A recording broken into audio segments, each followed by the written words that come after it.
আজকে ইগনুর স্বয়ংপ্রভা লাইভ ক্লাসে উপস্থিত হয়েছি আপনাদের বায়োলজিক্যাল ইভলিউশন অফ হিউম্যানস এই বিষয়ে আলোচনা করব বলে।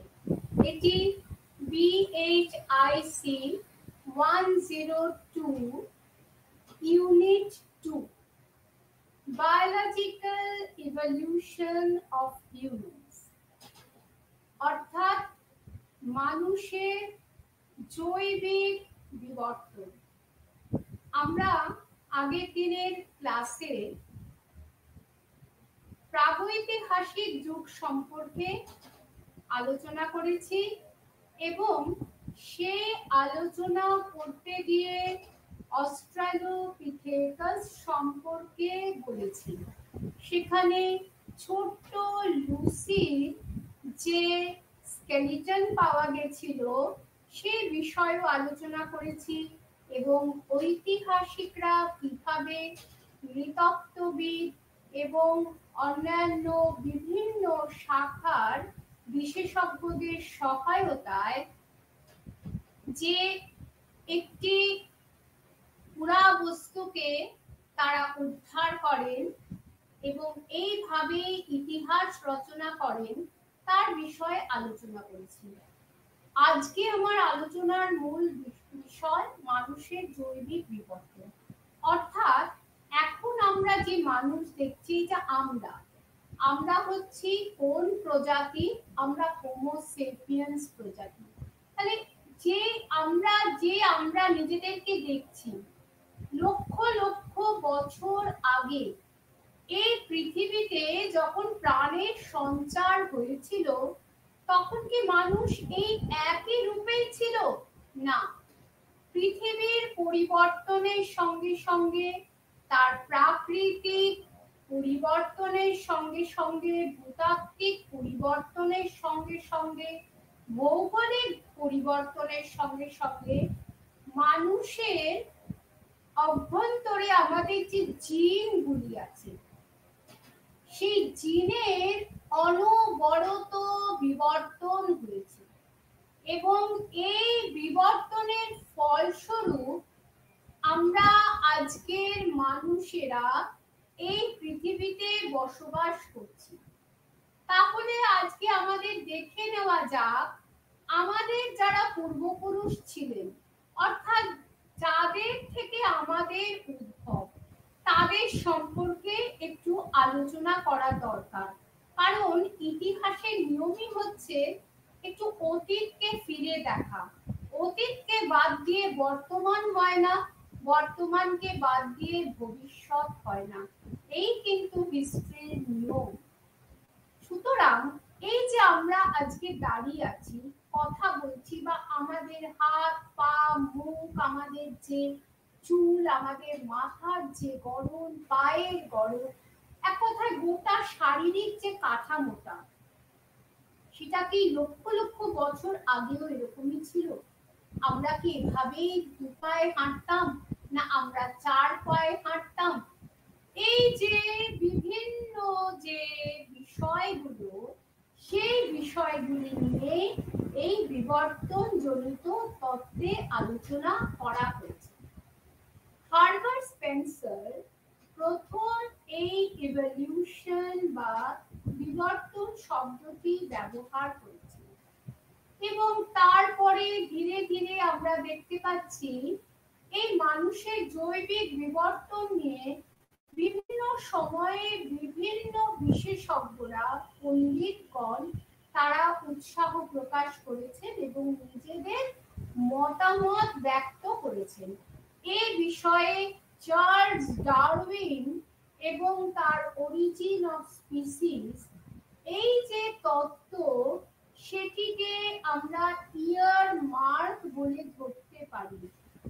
এবং এই ডারউইন এই বিবর্তন সম্পর্কে কি বলেছে, তার পূর্বে অন্য কোনো বিশেষজ্ঞ এসেছিলেন কিনা এই বিবর্তন জনিত তত্ত্ব আলোচনা করার জন্য, এবং ডারউইনের তত্ত্বটাই কি শাশ্বত, না এর পরবর্তী পর্যায়ে আরো তত্ত্বের সমাহার হয়েছে, সেই বিষয়গুলি আলোচনা করব।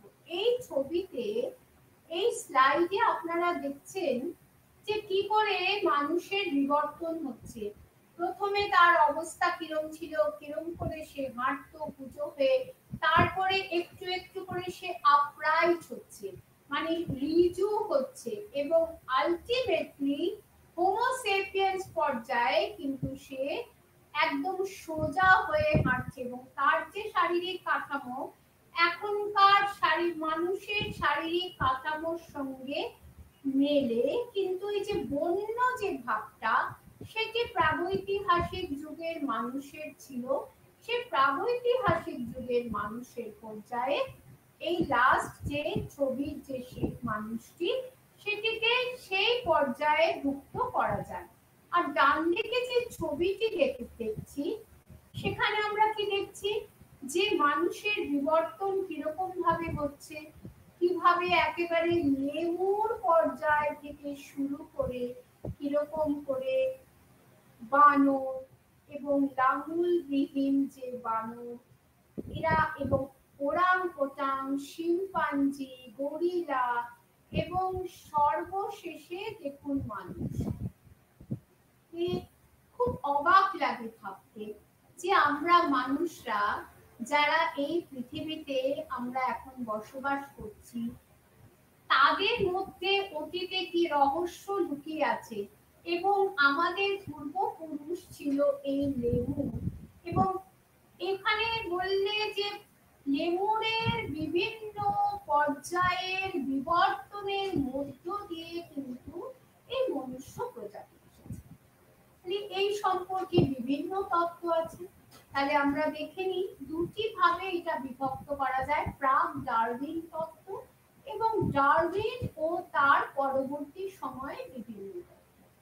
এই প্রাক ডারউইন তত্ত্বের মধ্যে আমরা প্রথমেই যে অ্যারিস্টটল, হেরোডোটাস, লামার প্রমুখের তত্ত্ব পাচ্ছি। সেখানে একটা অ্যারিস্টটল এবং লামারকে ইমেজ দেওয়া হয়েছে, এবং তার পাশাপাশি ডারউইনের, চার্লস ডারউইনের ইমেজ দেওয়া হয়েছে, এবং মানুষের জৈবিক বিবর্তন আলোচনায় এরা ছিলেন নমস্য ব্যক্তি।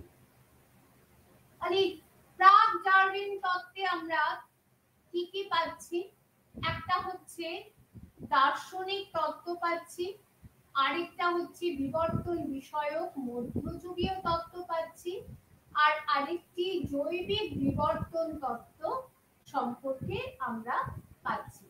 তাহলে গ্রিক দার্শনিক তত্ত্বের মধ্যে অ্যারিস্টটল, হেরোডোটাস, এমপিডক্লস এরা কি বলেছেন? এরা একটু দার্শনিক দৃষ্টিভঙ্গি থেকে মানুষের এই বিবর্তনকে আলোচনা করছেন। তারা বলছেন যে মানুষের যে এই যে জীবনের ধারা, এটা একটা স্বাভাবিক একটা প্রক্রিয়া, এবং এটা নিরবিচ্ছিন্ন গতিতে অব্যাহত থাকে, এবং এই যে জীবন একটার পর একটা জীবনের যে ফরমেশন, নতুন নতুন ফরমেশন হচ্ছে, এই নতুন ফরমেশনের মধ্যে পুরনো যে রূপটি, যে জিনটি, সেটা কিন্তু নিহিত থাকে, কিন্তু জিন ক্রমাগত এই যে পরিবেশের সঙ্গে অভিযোজন করে নিজের যে পরিবর্তন ঘটাচ্ছে, এবং তার সঙ্গে সঙ্গে প্রজাতিরও পরিবর্তন ঘটাচ্ছে।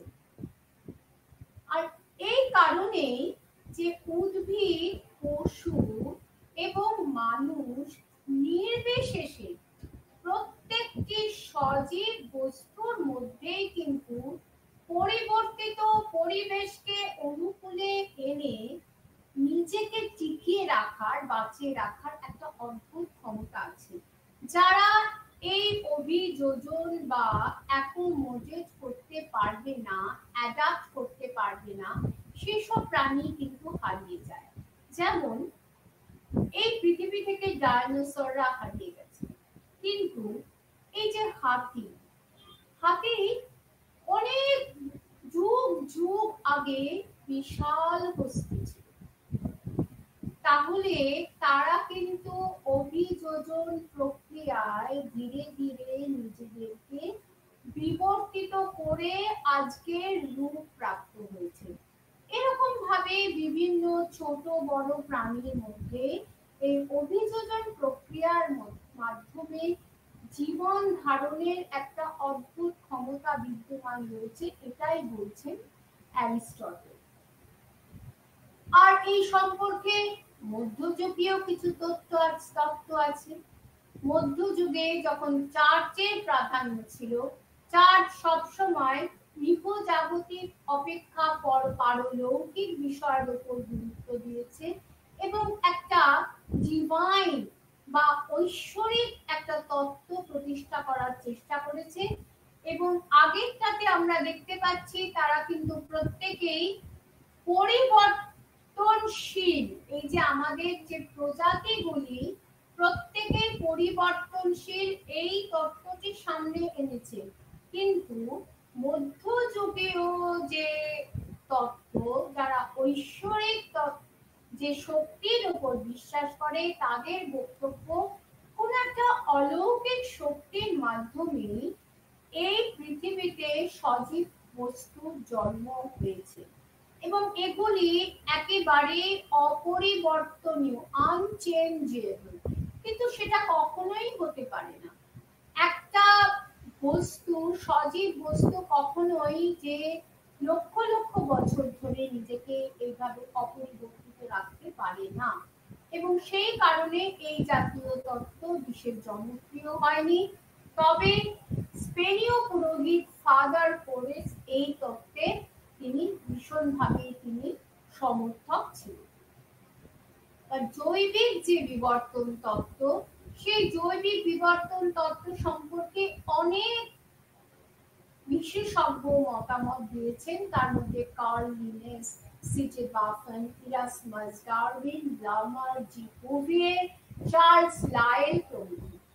তো এদের প্রত্যেকের যে তত্ত্ব, সেটি যদি সারাংশ আমি এখানে বলে নিই, এই যে জটিল যে ইউনিটটি, সেটিকে যতটা সম্ভব সহজ সরল করে আমি আপনাদের সামনে উপস্থাপিত করেছি।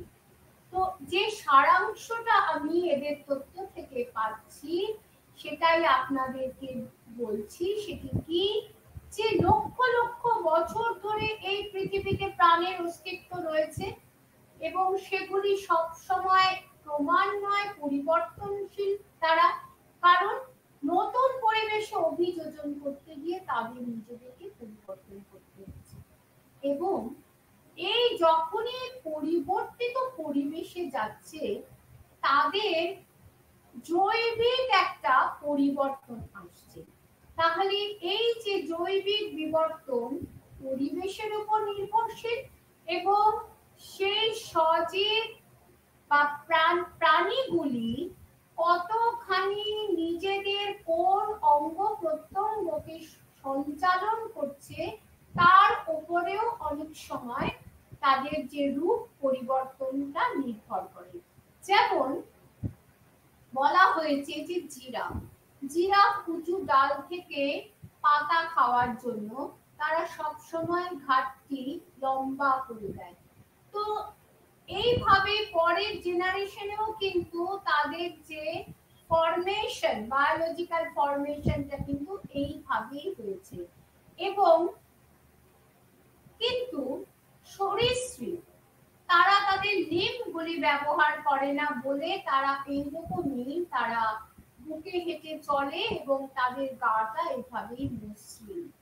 মানে একটি প্রজাতি যখন পরিবর্তিত পরিবেশের মধ্যে জিনের পরিবর্তন হয়ে নতুন প্রজাতির উদ্ভব হচ্ছে, তখন আমি একটু আগেই বলেছি যে সেই পরিবর্তিত প্রজাতির মধ্যে কিন্তু আগের প্রজাতির গুণগুলি কিছুটা হলেও থেকেই যায়। সম্পূর্ণ যে সেই গুণগুলি একেবারে অন্তর্হিত হয় তা কিন্তু নয়। তো এই যে জৈবিক বিবর্তন তত্ত্ব সম্পর্কে যেটা সংক্ষিপ্ত সার বললাম, সেই প্রসঙ্গে লামার্কের 4টি বিখ্যাত শর্ত রয়েছে, তার যে থিওরি। এইমাত্র বললাম, আমি যদি আমার এই হাতটাকে একেবারে অকেজো করে এরকম করে ঝুলিয়ে রাখি, আমি এটাই ব্যবহার করব, কিছুদিন পরে দেখা যাবে যে এই হাতটা সত্যি অকেজ হয়ে গেছে, কিন্তু আমি যদি আমার প্রত্যেকটা অঙ্গ, কিংবা আমি পাটাকে আমি বেঁধে রাখলাম, এক পায়ে চললাম, তাহলে এই যে তাহলে আমার কিন্তু পরবর্তী যে ফরমেশন আস্তে আস্তে বংশানুক্রমিক ভাবে এই ফরমেশনটাও কিন্তু পরিবর্তিত হয়ে যায়। তো সেই কারণে নামাক বলছেন যে অঙ্গের ব্যবহার এবং অব্যবহার একটা বিশেষ শর্ত। আর এই যে অর্জিত কিছু বৈশিষ্ট্য, যে আমরা কিছু বৈশিষ্ট্য যেগুলো আমরা বংশানুক্রমিক ভাবে, যেমন কেউ সুন্দর গান করতে পারে, কেউ সুন্দর নাচ করতে পারে, এই যে কিছু বৈশিষ্ট্য এগুলো আমাদের জিনের মধ্যে থেকে যায় অনেক অনেক পুরুষ আগের থেকে। যেমন একটি বংশে একটি ছেলে, সবাই ভীষণ ভালো, কিন্তু একটি ছেলে খুব খারাপ হয়ে গেল, সে ডাকাত হলো। তখন সবাই বলবে যে কি এই বংশে তো কোনো ডাকাত নেই, তাহলে কোথা থেকে এলো? কোনো একটা জিনের এই বিচরণ বড় বিচিত্র, কোনো একটা প্রজন্মে হয়তো এই যে জিনটি ক্রিয়াশীল ছিল, সেই জিনটি বংশানুক্রমিক ভাবে এইখানে সঞ্চালিত হয়েছে।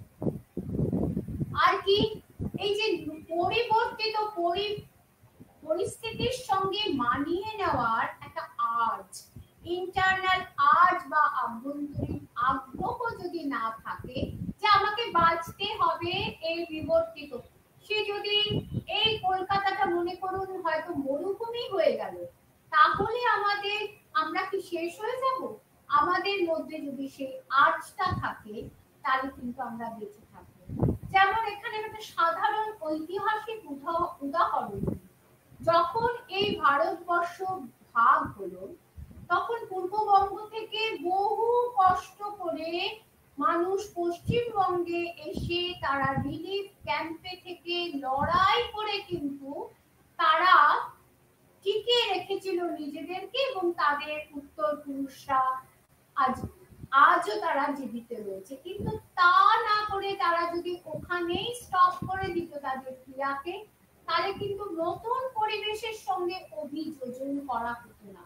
তাহলে এই যে বাঁচার যে তাগিদ, অনেক সময় বলে অনেক মুমূর্ষ মানুষের মধ্যেও যদি বাঁচার তাগিদ থাকে, একটা ইচ্ছা থাকে, সে কিন্তু বেঁচে যায়। তাহলে পরিবেশের সঙ্গে অভিযোজন তার একটা মনের মধ্যে একটা নতুন ইচ্ছার জন্ম দেয়। সেই ইচ্ছাটা কি?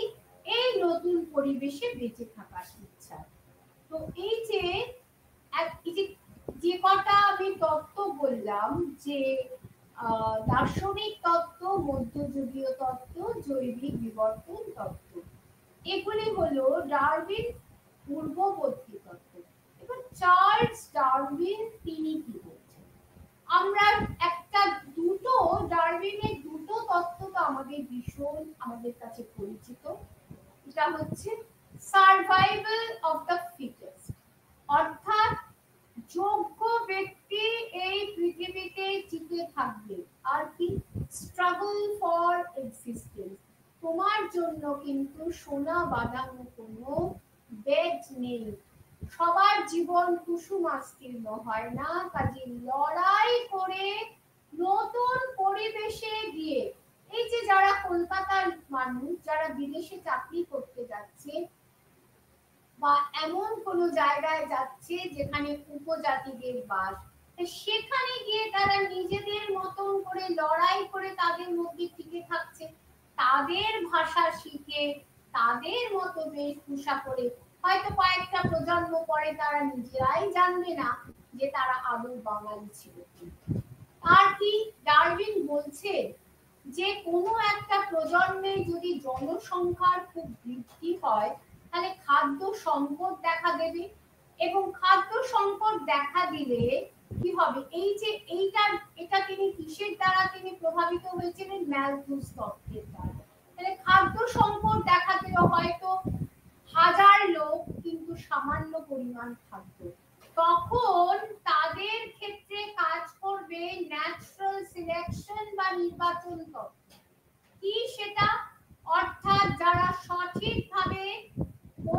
পরিবর্তিত পরিবেশের সঙ্গে মানিয়ে নিতে পারবে তারাই টিকে থাকবে। তাহলে এই যে পরিবর্তিত পরিবেশের সঙ্গে মানিয়ে, তার মানে সবাই পারছে না। যারা স্ট্রাগল করতে পারছে না, যারা হেরে যাচ্ছে, তারা এই পৃথিবী থেকে চিরতরে তারা অন্তর্ভুক্ত হচ্ছে।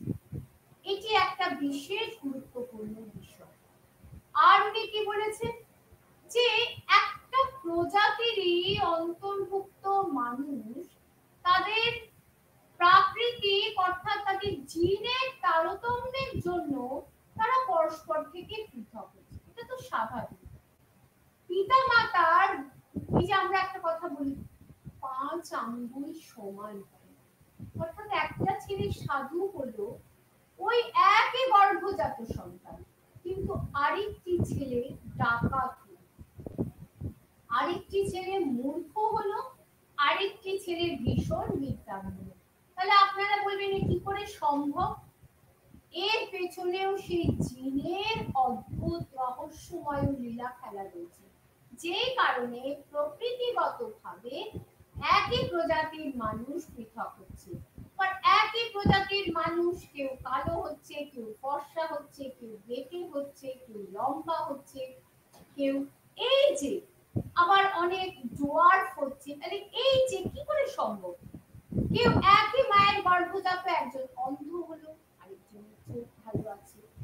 তো এই যে বিভিন্ন যে প্রভেদ, এটার পেছনেও যে খেলা, সে কথাই ডারউইন বলছে। এবং তাহলে আমার যদি একটা পা না থাকে, তাহলে আমি যদি পঙ্গু হই, তাহলে কি আমি সংগ্রাম করব না? আমি যদি সংগ্রাম করি আমি টিকে থাকি।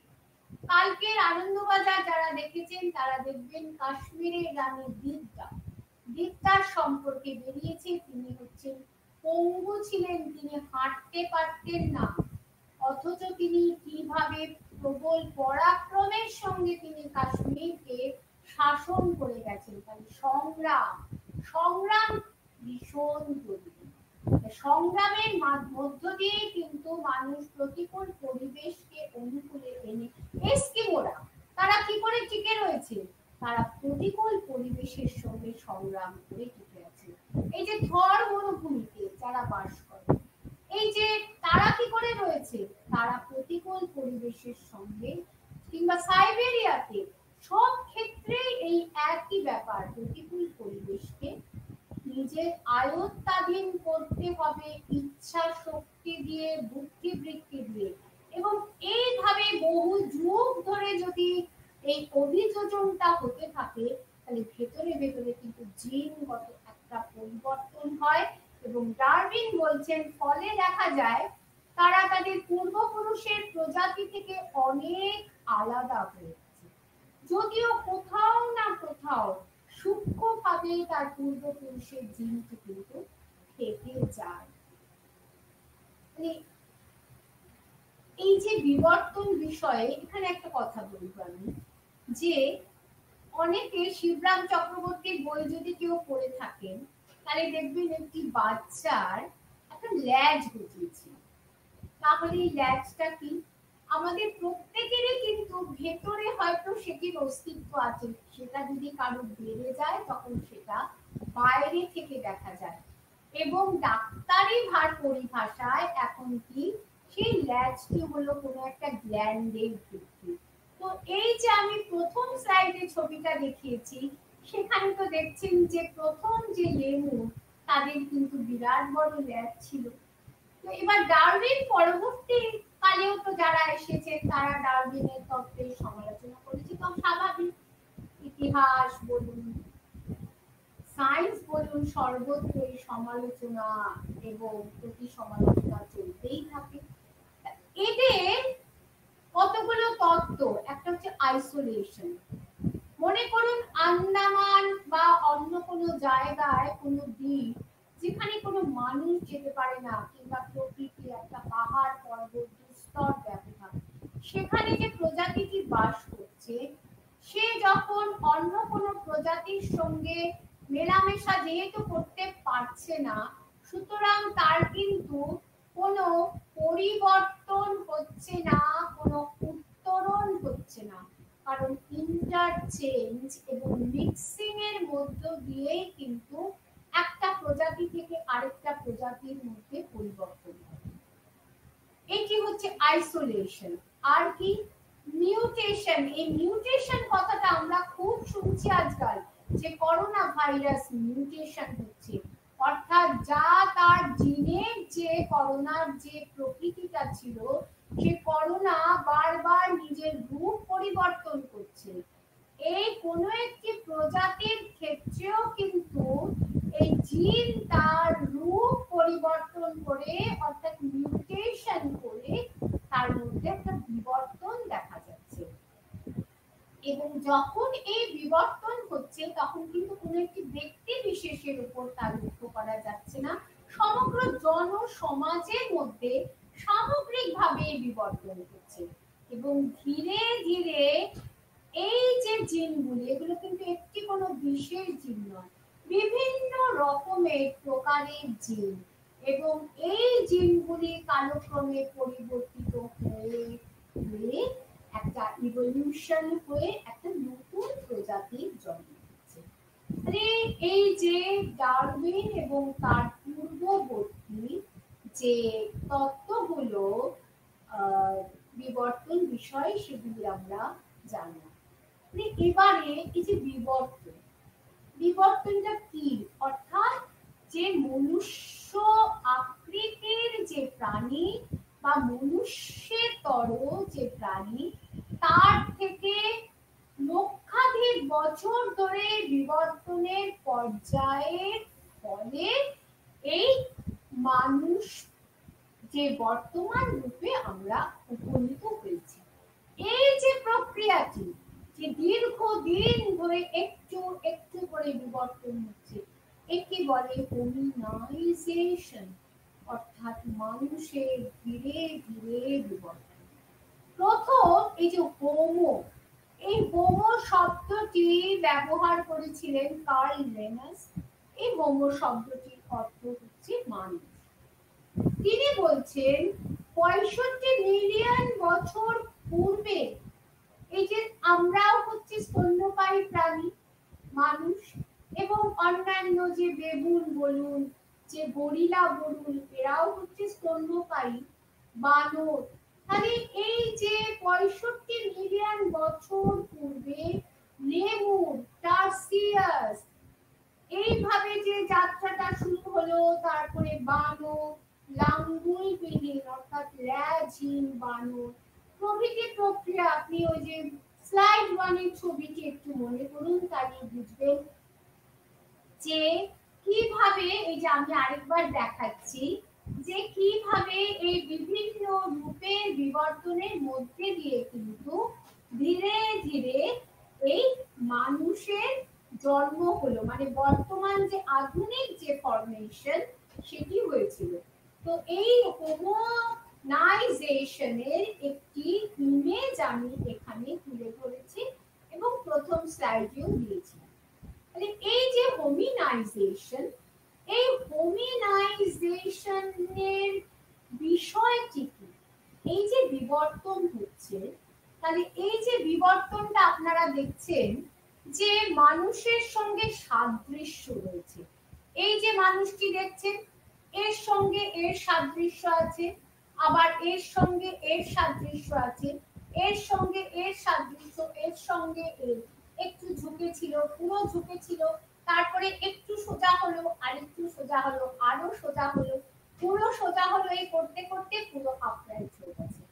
তাহলে যে এই সাদৃশ্যযুক্ত পরস্পরের সঙ্গে এইটি যে বিবর্তন 23 মিলিয়ন থেকে 5.3 মিলিয়ন বছর পরে এই বিবর্তন চলেছে, মানে এই সকল মানুষের বা মানুষের আকৃতি যে প্রাণীর অস্তিত্ব ছিল। আর সেই সময় মুক্ত জলবায়ু, মুক্ত বাতাস, অনেক সবুজ পরিবেশে তারা একটা মুক্ত জীবন যাপন করত, বিচরণ করত, তাদের সহায়ক হচ্ছিল। আর তখন তারা কি, তখন তারা গাছে গাছে বাস করত এবং তারা লাফিয়ে এক গাছ থেকে আরেক গাছে চলে যেত, আবার কখনো 4 পায়ে মাটিতে হাঁটতো। সেখান থেকে ধীরে ধীরে এই হোমিনাইজেশন পদ্ধতিতে তারা ধীরে ধীরে মাটিতে হাঁটা শুরু করলো, স্থলচর প্রাণীতে রূপান্তরিত এবং ধীরে ধীরে তারা আরো উন্নত হয়ে এই প্রজাতিগুলি আরো উন্নত হয়ে তারা বনাঞ্চলে আগের থেকে উন্নত জীবন কি করে যাপন করতে হয় সেটি শিখে নিল। এই হোমিনাইজেশন অর্থাৎ মানুষের বিবর্তনের প্রক্রিয়া। তারা এই যে 2 পায়ে হাঁটতে শিখলো, দেখুন তারা 2 পায়ে হাঁটছে, এখানে 4 পা, একটু হাতটা আরেকটু উপরে উঠলো, এখান থেকে পুরো 2 পায়ে হাঁটছে। এই 2 পায়ে হাঁটার সুবিধাটা কি?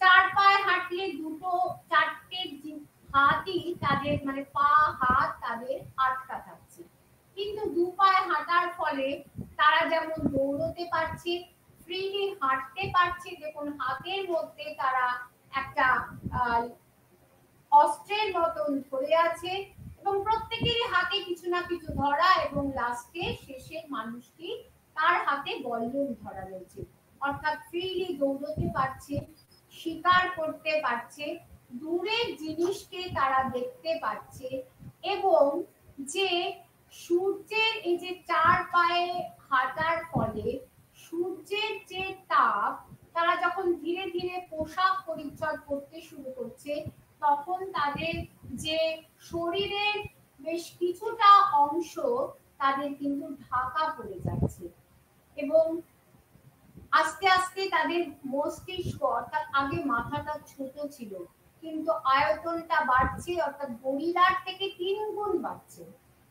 এই যে পদ্ধতিটাকে বলা হচ্ছে এনসেফালাইজেশন, অর্থাৎ দ্বিপদে হাঁটা।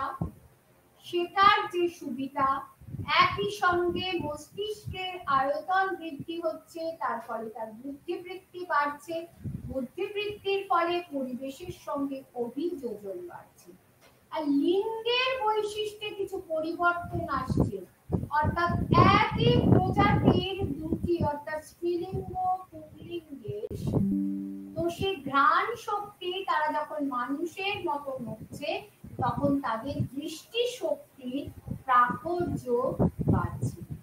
এই যে হোমিনাইজেশন প্রক্রিয়া, সেটাকেও আবার দুটো ভাগে ভাগ করা যায়। একটা হচ্ছে মানুষের আগমনের পূর্বের পর্যায়, আর একটা হচ্ছে বর্তমান যুগে যে মানুষের আগমনের পর্যায়। এই যে মানুষের আগমনের যে পূর্বের যে পর্যায়টি, সেটির আবার কতগুলি বিভিন্ন আকৃতির প্রাণী, মনুষ্য আকৃতির প্রাণী দেখতে পাই। তার মধ্যে ড্রায়োপিথেকাস, রামাপিথেকাস, জাইড্যান্টোপিথেকাস, অস্ট্রালোপিথেকাস প্রভৃতি বিভিন্ন প্রাণী এবং অস্ট্রালোপিথেকাস সেজিভা প্রভৃতি বিভিন্ন প্রাণীর অস্তিত্ব আমরা দেখতে পাচ্ছি মানুষের আগমনের পূর্বে। এই যে ড্রায়োপিথেকাস 23 থেকে 2.6 মিলিয়ন পূর্বে বাস করত। এদের ফসিল আফ্রিকাতে পাওয়া গেছে। দেখুন চেহারাটা অনেকটা গরিলা শিম্পাঞ্জির মতো এবং এদেরকে গরিলা শিম্পাঞ্জির পূর্বপুরুষ বলা যায়। এদের ছেদক দন্ত বৃহৎ, আকৃতি ছোট বড় মাঝারি, কিন্তু এদের যে দাঁতটা ছেদক দন্ত কিন্তু গরিলার মতন অতখানি শক্ত নয়। এরপরেই আসছে রামাপিথেকাস 16.6 থেকে 5.3 মিলিয়ন পূর্বে। এদের ফসিল কোথায় পাওয়া গেছিল? উত্তর পশ্চিম ভারতের শিবালিক পার্বত্য অঞ্চলে। এই যে রামাপিথেকাস, এদের সঙ্গে ওরাং ওটাংয়ের যে পূর্বপুরুষ দেখুন শিবাপিথেকাস, এই শিবাপিথেকাসের এই যে রামাপিথেকাসের মুখের সঙ্গে শিবাপিথেকাসের কিন্তু মুখের আকৃতির যথেষ্ট সাদৃশ্য রয়েছে। এদের চোয়ালটা কিরকম? মানুষের মতন প্যারাবলিক বা অধিবৃত্তাকার নয়। তাহলে কি? অনেকটা ভি শেপের এদের যে চোয়ালটা। তো দুরকম প্রজাতির র্যামাপিথেকাস রয়েছে, একটা র্যামাপিথেকাস পাঞ্জাবিকাস আর র্যামাপিথেকাস ভিকাস। এরপরেই যে আরেকটি মনুষ্য আকৃতির প্রাণীর কথা বলা হচ্ছে জাইগ্যান্টোপিথেকাস। জাইগ্যান্ট মানে বৃহৎ।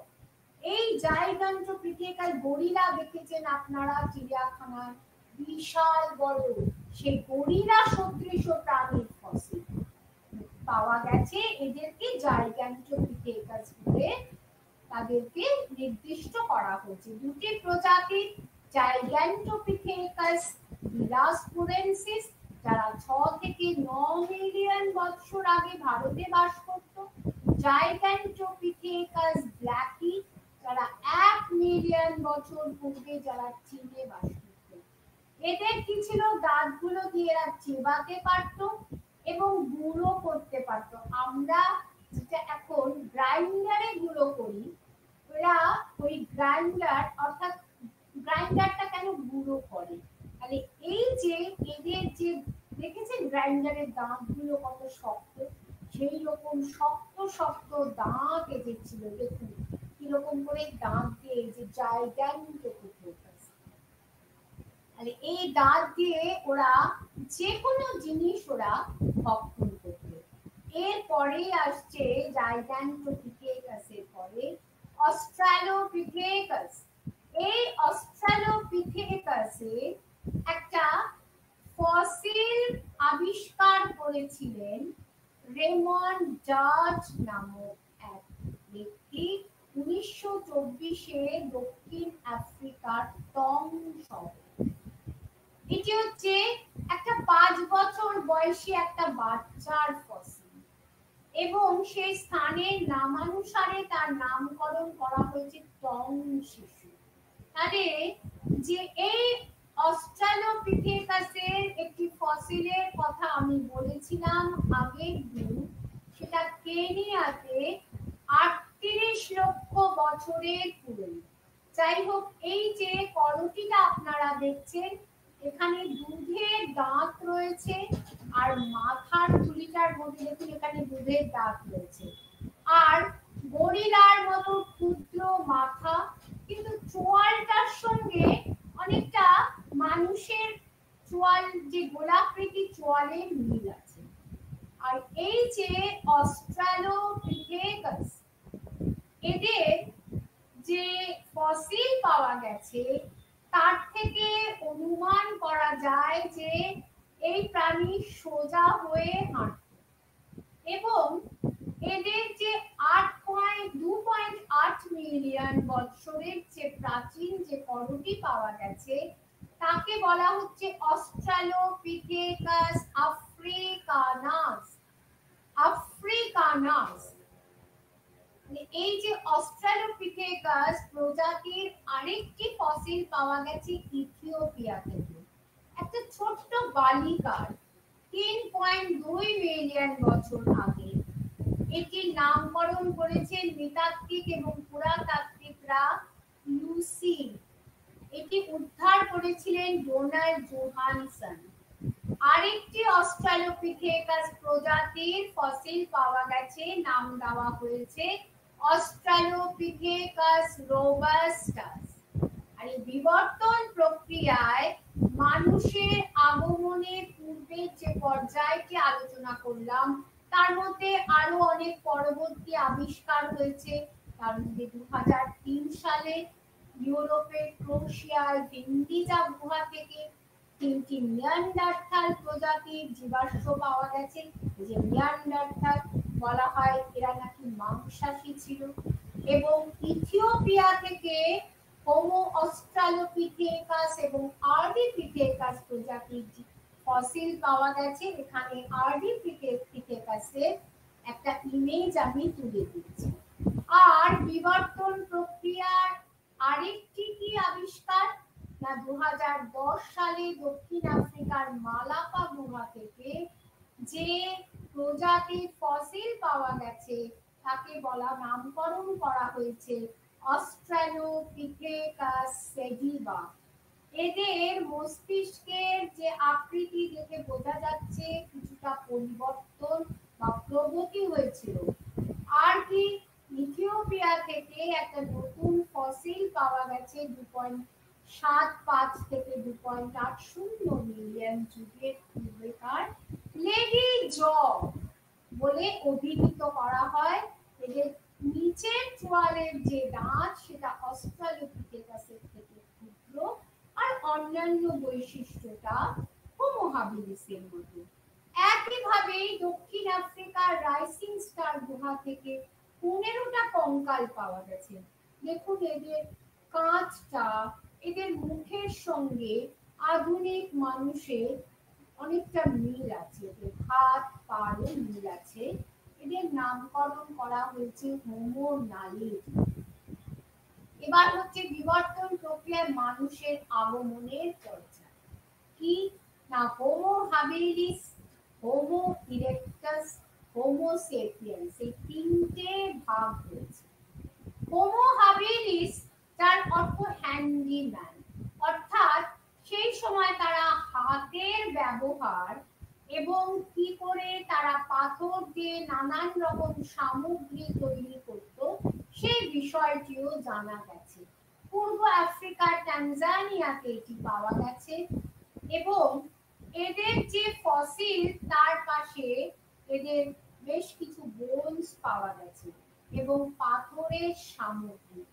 এর অর্থ হচ্ছে কি, এরা সেই সময় নানান রকম প্রস্তর নির্মিত যে বস্তু সেগুলি বানাতে তারা শিখেছিল, হোমো হাবিলিস। আর কিছুটা খর্বাকৃতির ছিল এবং পা অপেক্ষা হাত দিয়ে এরা এত কাজ করত, পা অপেক্ষা হাতের ব্যবহারটা বেশি হতো। আর এদের মাথাটা যথেষ্ট বড় ছিল এবং এদের যে দাঁতটা, দাঁত দিয়ে এরা যে কোনো জিনিসকে পিষে এরা খেতে পারত। আর এরপরে আসছে হোমো ইরেক্টাস। হোমো ইরেক্টাস কথাটির মানে কি, ঋজু মানুষ, অর্থাৎ আপরাইট ম্যান। 1.9 মিলিয়ন বছর পূর্বেকার। এরাই প্রথম মানুষ প্রজাতিভুক্ত। তাহলে আমরা কি দেখছি, হোমো হাবিলিস যারা টুলস তৈরি করতে শিখেছে, আর হোমো ইরেক্টাস যারা আগুনের ব্যবহার জানত 10 লক্ষ বছরের পূর্বেই। এদের বিভিন্ন শাখা প্রজাতি রয়েছে, যেমন জাভা ম্যান বা হোমো ইরেক্টাস জাভানেন্সিস, হোমো ইরেক্টাস পিটিএনসিস এবং হোমো ইরেক্টাস নর্মাদেন্সিস। এখানে জাভা ম্যান এবং পিকিং ম্যানের দুটো ইমেজ দেওয়া হয়েছে। এবার আসছে হোমো সেপিয়েন্স। এই যে হোমো সেপিয়েন্স, এই হোমো সেপিয়েন্সের অর্থ কি, জ্ঞানী, অর্থাৎ এই সময় থেকে মানুষের জ্ঞানের তারা যথেষ্ট, বুদ্ধিবৃত্তিটা যথেষ্ট তাদের মধ্যে এসে গেছে। কারণ ইতিমধ্যেই কিন্তু আগুনের ব্যবহার শিখে গেছে হোমো ইরেক্টাস প্রজাতির মানুষ। এই যে হোমো সেপিয়েন্সের ফসিল ফ্রান্সের ক্রোম্যাগনন উপত্যকায় প্রথম পাওয়া গেছিল, সেই কারণে তাদেরকে ক্রোম্যাগনন নামেও অভিহিত করা হয়। কিভাবে, কিরকম ভাবে দেখুন এই ছবিটি। এখানে দেখা যাচ্ছে যে একে দেখে মনে হচ্ছে একটা উপজাতির মানুষ, কিন্তু মানুষ হিসাবে একে বোঝা যাচ্ছে একটা, সেই উপজাতির মানুষরা যেমন পোশাক পরে সেরকম পোশাক পরেছে, মুখে দাড়ি রয়েছে এবং চুলগুলি বড় বড়, কিন্তু তার নাক, চোখ, মুখ এর সঙ্গে কিন্তু আধুনিক মানুষের মিল রয়েছে। এরা কোথায় বাস করত? এরা গুহাতে বাস করত বা তাঁবুতে বাস করত। আর কিভাবে এরা ছিল? খাদ্য সংগ্রাহক। এরা শিকার করে তারা তাদের খাদ্য সংগ্রহ করত এবং যে হোমো হাবিলিস পর্যায়ে কিন্তু যে ইতিমধ্যেই কিন্তু তারা পাথরের সামগ্রী বা টুলস বানাতে শিখে গেছে। আবার আগুনের ব্যবহার শিখে যাওয়ায় হোমো ইরেক্টাস পর্যায়ে তারা যেটা কাঁচা মাংস যেটা শিকার করে যেটা আনছে সেটা তারা ঝলসে খেতেও শিখেছে। আর এই পর্যায়ে তাদের মধ্যে নতুন করে কিসের আমরা সন্ধান পাচ্ছি, যে তারা দলবদ্ধভাবে বাঁচতে শিখেছে। পাথরের ব্যবহার তো অস্ত্র প্রয়োগ তো আগেই শিখেছিল যে হোমো হাবিলিস প্রজাতির মানুষ, এবং সেই যে পাথরের অস্ত্র আরো অনেক মসৃণ ভাবে তৈরি করতে শিখলো, এবং এরা পরস্পরের সঙ্গে যে কমিউনিকেট করার জন্য এরা নানান রকম শব্দ ব্যবহার করতে শিখলো, যেটাকে ভাষা বলা যেতে পারে, এদের ভাষা। এবং সামাজিক সংগঠন ছিল এদের, এরা দলবদ্ধভাবে বাঁচতে শিখেছিল।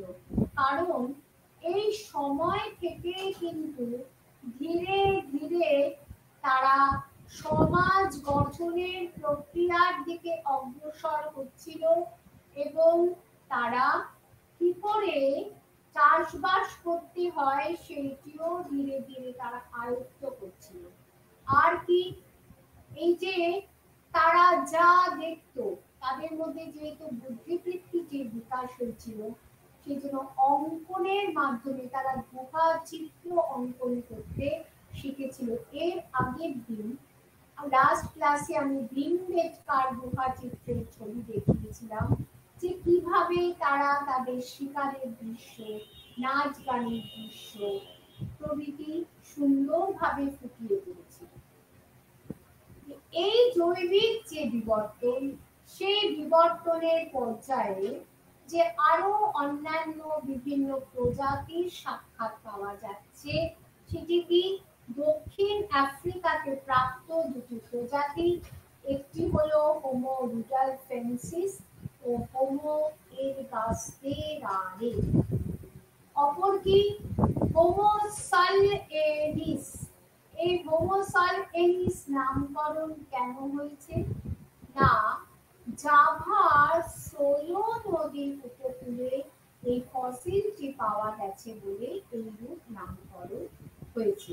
এরা কিন্তু হোমো ইরেক্টাসেরই শাখা ছিল। ডেনিসোভা হোমিনিন সাইবেরিয়ার ডেনিসোভা গুহায় পাওয়া গেছে বলে এইরূপ নামকরণ হয়েছে। হোমো সেপিয়েন্স নিয়ান্ডারথালেন্সিস জার্মানি নিয়ান্ডার উপত্যকায় প্রথম এদের ফসিল। এরা বিভিন্ন সামগ্রীর ব্যবহার জানত, যেমন পিঠার ব্যবহার করতে পারত, নিড়ানি ব্যবহার করতে পারত। আর কি, এদের মধ্যে কিছু ধর্মীয় যে কনসেপ্ট, সেটাও কিন্তু ভাবনারও একটা মানে দেখতে পাওয়া যায়, তাদের মধ্যে সেটা ইনজেক্ট হয়ে গিয়েছিল, যার জন্য দেখা যাচ্ছে তারা মৃত ব্যক্তিকে কবর দিত, অর্থাৎ তাদের মধ্যে কবর দেওয়ার রীতি ছিল, এবং সেই কবরের মধ্যে নানান রকম সামগ্রী। তাহলে আমরা কি দেখছি, যে আমরা যে পিরামিডের মধ্যে নানান রকম দ্রব্য সামগ্রী, যে তারা যখন জীবিত ছিল ফেরাওরা, সেই সমস্ত দিয়ে তাদেরকে কবর দেওয়া হতো, এবং যে পিরামিডটি তৈরি করা হতো মামি হিসাবে রেখে দেওয়া হতো। এখানে বলছে মৃত ব্যক্তিকে দ্রব্য সামগ্রী সহ কবর, অর্থাৎ মৃত্যুর পরে যে আরেকটি জীবন আছে, সেই জীবনের অস্তিত্বে তারা বিশ্বাসী ছিল। আর একটু আগে বললাম ধীরে ধীরে তারা চাষবাসের প্রক্রিয়ার দিকে অগ্রসর হচ্ছিল, এবং কুটির বেঁধে বসবাস করতে শিখেছিল।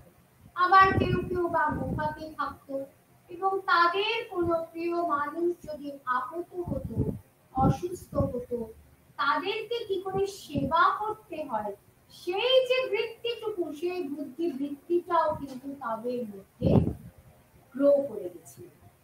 আর কি, তাদের মধ্যে আরেকটি ক্ষমতা ছিল যে আধুনিক মানুষের অনেক গুণ তাদের মধ্যে দেখা যাচ্ছে, কিন্তু আধুনিক মানুষের থেকে অভিযোজন করার ক্ষমতা, অর্থাৎ অধিক ঠান্ডা সহ্য করার ক্ষমতা তাদের ছিল।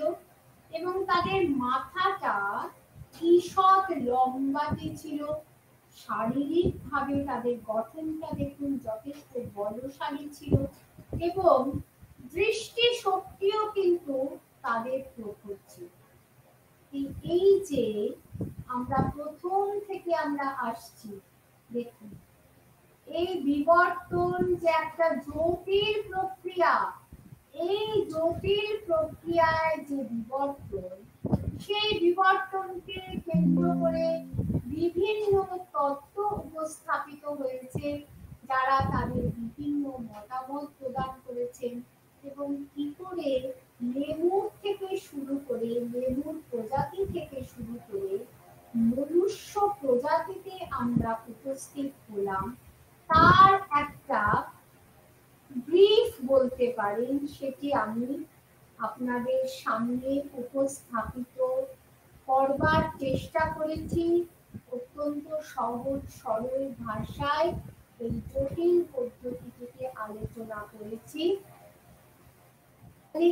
এর যে মূল্যায়ন, এই যে কোনো একটা প্রক্রিয়া, তার তো একটা মূল্যায়ন প্রয়োজন, যে কেন আমরা এই জৈবিক বিবর্তন নিয়ে আলোচনা করছি। যে এক যুগে পুরাতত্ত্ববিদ, এক যুগে নৃতাত্ত্বিক এবং প্যালিও বটানিস্ট, প্রত্যেকে তারা কিন্তু কাঁধে কাঁধ মিলিয়ে মানুষের এই জৈবিক বিবর্তন বিষয়ে একটা স্পষ্ট চিত্র আমাদের সামনে তুলে ধরার চেষ্টা করেছেন। এবং এই ইউনিটে ইগনু সুন্দরভাবে আমাদের পূর্বপুরুষরা কেমন ছিলেন, আমরা কোথা থেকে এসেছি, এই যে ইতিহাস বা হিস্ট্রি, এই হিস্ট্রি আলোচনার কিন্তু একটা মুখ্য বিষয়, আমরা কে, আমরা কারা, আমরা কোথা থেকে এসেছি। যদি যেমন গঙ্গাকে যদি প্রশ্ন করা হয়, গঙ্গা তুমি কোথা থেকে এসেছো, না মহাদেবের জটা থেকে। তেমনি যদি আধ্যাত্মিক ভাবে প্রশ্ন করি, হে মানব তুমি কোথা থেকে এসেছো, আমরা পরম ব্রহ্মে ছিলাম, আমরা মৃত্যুর পরে পঞ্চভূতে লীন হয়ে যাব, এবং লীন হয়ে গিয়ে আমরা আবার আমাদের সেই ইটারনাল যে আমাদের আবাস, সেখানে ফিরে যাব। কিন্তু যদি আমি অ্যানথ্রোপোলজি বা ইতিহাস ও ইতিহাস সহ যদি বিভিন্ন বিষয়ে নিয়ে যদি একাডেমিক ডিসকাশন করি, তখন কিন্তু আমি বলতে পারবো না আমি পরম ব্রহ্ম থেকে এসেছি। তখন আমাকে আমার জিন কোন স্তর থেকে প্রজাতির বিবর্তন হয়ে মনুষ্য প্রজাতির কি করে বিবর্তন হয়েছিল, বিবর্তন হয়ে লেমুর থেকে ধীরে ধীরে হোমো হাবিলিস, হোমো ইরেক্টাস এবং হোমো সেপিয়েন্স অর্থাৎ ওয়াইস ম্যান, জ্ঞানী মানুষের পর্যায়ে এসে পৌঁছালো, তার বিস্তৃত যে বিবরণ ধারাবাহিকভাবে স্তর থেকে স্তর, এই এক একটা স্তর থেকে কি করে অভিযোজন প্রক্রিয়ার মাধ্যমে জিন ধীরে ধীরে নিজের বিবর্তন ঘটিয়ে আবার একটা নতুন রূপ ধারণ করে, সেই বিষয়টি আলোচনা করতে হয়েছে।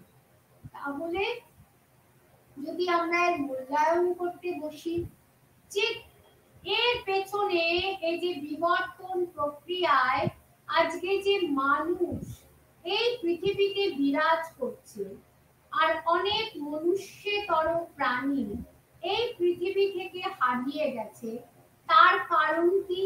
না, তার কারণ হচ্ছে টেকনোলজি অফ ম্যানকাইন্ড, অর্থাৎ মানুষের বুদ্ধি বৃত্তি।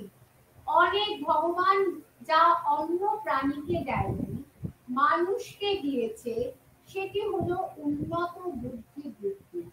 সেই বুদ্ধি বৃত্তিকে কাজে লাগিয়ে কিন্তু পরিবেশের সঙ্গে যে অভিযোজন করার যে একটা ইন্টারনাল আর্ট, সেই ইন্টারনাল আর্টই কিন্তু মানুষের প্রজাতিতে সে আদিম যুগ থেকে ধীরে ধীরে উত্তরণ ঘটিয়ে এই বর্তমান যুগে উপনীত করেছে।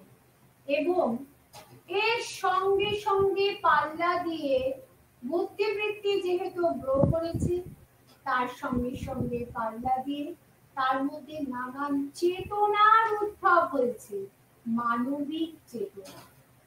তাহলে আমরা যখন দেখি একটি মানুষের মধ্যে মানবিক চেতনাটা সেইভাবে জাগ্রত হয়নি। মানুষের সহজ চেতনা কি?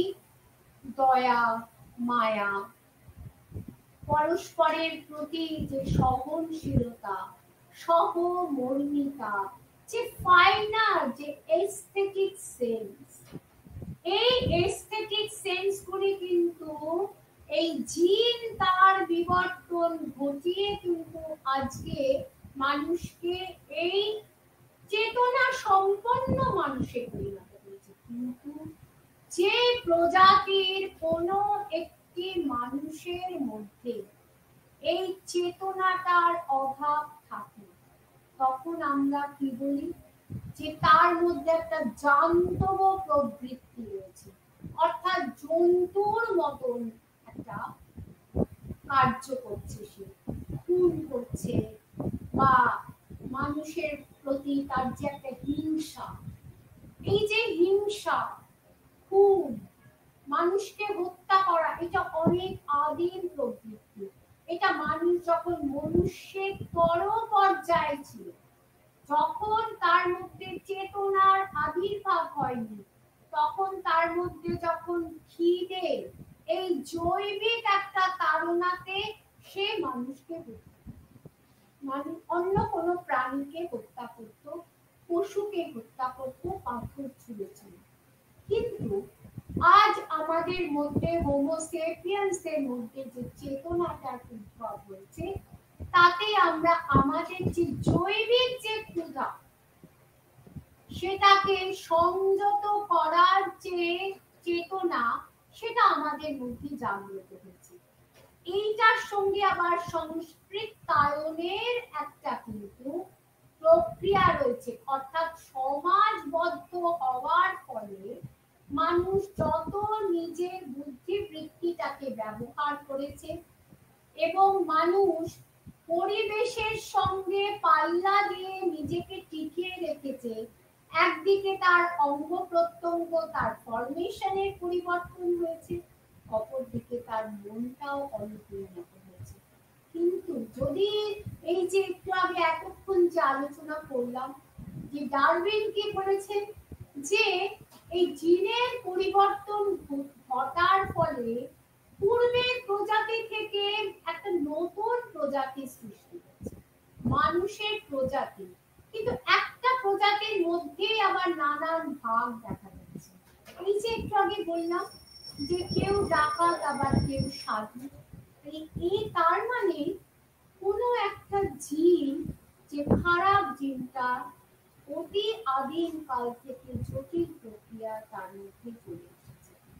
তো এই যে মানুষের জৈবিক পরিবর্তন বিষয়টি অত্যন্ত জটিল, সেই মানুষ তার কি করে পরিবেশের সঙ্গে মানিয়ে চলবে, সবকিছুর পেছনে কিন্তু জিনের যেমন একটা গুরুত্ব রয়েছে, তেমনি মানুষের নিজস্ব যোগ্যতা, তার রুচি, তার সংস্কৃতি, পারস্পরিক ভাব বিনিময়ের ক্ষমতা, চেতনার উদ্ভব, উন্নত বুদ্ধিবৃত্তি সবকিছু কিন্তু মূল্যায়ন করে তবেই এই জৈবিক বিবর্তন সম্পর্কে আমরা একটা সঠিক সিদ্ধান্তে উপনীত হতে পারি।